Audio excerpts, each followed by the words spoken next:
In this video, I'll be explaining Project 2, the MIDI composition project. This project is the most technical of all the projects I'm assigning. The goal here is to make sure you understand the rules of music well enough to at least follow them a little bit, and that will improve the more free-flowing sides of your creative process. To start with, let's look at the rubric down here. There's 4 criteria. I want you to stick with a key. Your song should have good harmony. Your song should have good rhythm. And it should be at least 30 seconds long. At the end of the day, you can check back here to the rubric and predict what your grade is going to be. If you meet each of these in this list here, you should get 100%. Quick reminder, please turn the project in a way I can both see and hear. That could be a video of your song playing. That could be turning in your project in BandLab to this assignment so that I can then see it in BandLab in the mix editor. Or you can also share just the audio file here, but if you do that, you need to include a screenshot. All right, so the notes here are really just, I'm trying to make more of a list/transcript here so that you don't have to watch the full video to get all the information.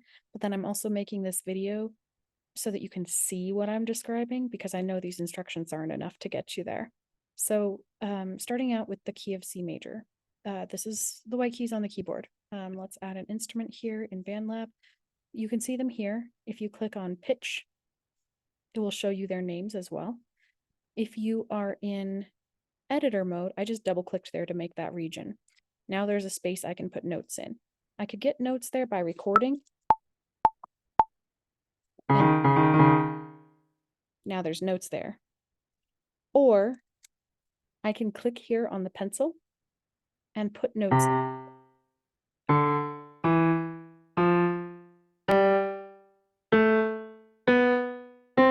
Okay, so a couple things I did when I put those notes in, I tried to line it up with the grid lines each time. That's going to give this great rhythm, one of our requirements. I also only clicked in these lighter gray squares. That's because if I scroll over, you'll see they line up perfectly with the white notes on the piano. And that means we have stuck in the key of C. So only white notes allowed. There's always exceptions. If you hear a beautiful jazzy moment with one of those accidentals, you can go outside of the key. As long as it sounds intentional, break any rule in music. But as a general rule of thumb, we're going to stick with just white notes for this song. Now, if you don't want to be boring and stuck in the key of C, which is like the basic setting for the piano, what you can do at the end here, after you've put it perfectly in the key of C and gotten it to sound great, select everything and drag it. Now, this is mostly black notes, and it's going to sound really fresh to our ears because it's not the most used key. But you didn't have to do the brain work of knowing all of those notes and knowing what is allowed in the scale of C sharp. You got to do it in C. Okay, so going back to key of C, what else? Oh, so this is beat 1 of measure 1. This is beat 2 of measure 1. Beat 3, beat 4. These little labels up here, 1, 1.1, sorry, 1, 1.2, 1.3, 1.4, shows you the 4 beats. Some songs have different sets of beats that go together, but this is the basic setting. Go for it for this one. When I clicked these in, they actually went with the halves, right? So there's, this one is on beat 1. This is halfway exactly between beat 1 and beat. That's okay. This would meet my rhythm requirements. What wouldn't? Let me actually just, I'll record here.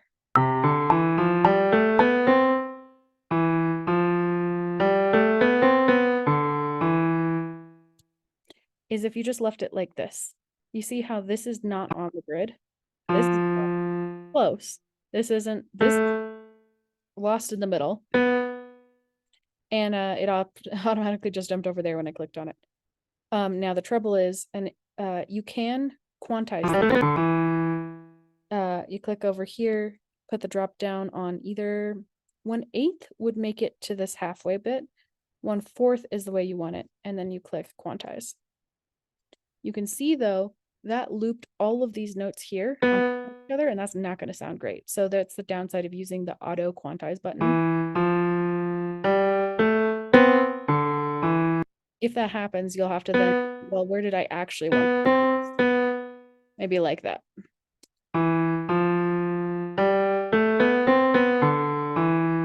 This is cool because we've got these short and long patterns that sound really great.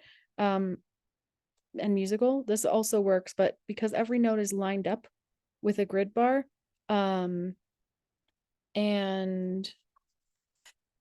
yet we've still got those short and long patterns. That's nice. Okay, so we've talked a little bit about the key. We've talked a little bit about the rhythm. I think I'm going to move the rhythm up to go here as the next requirement because melody and harmony is the trickiest part of this. So that's why there's like a table here and everything. The basic idea is that songs are divided into chords, and the chord that's currently happening in that moment, usually the chord lasts the whole measure. So all of this box, further, all of this box will be measure two's chord. And let's say that was G. So the notes in the melody should mostly go with the G chord, and the notes in the harmony should all be the G chord notes. And then when it switches to measure three, we'll do something else, and maybe we'll do E minor here, and it'll sound really cool. Like I said, it's the majority of notes. It does not have to be all of them.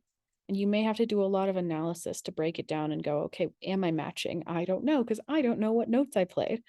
That, unfortunately, we're going to have to solve by a little bit of drill work. And that's what I explained here. C is labeled for you right here. So that's a C. That's also a C. For the other notes, you're going to have to just count up. This note is the note right above C. You can see that on the piano, it lands right above the C too. So what you're going to have to just do is remind yourself in the musical alphabet, we start at A, we end at G, and we start again at A. So A, B, C, the next note up from C is going to be D. So this is D. This one is E.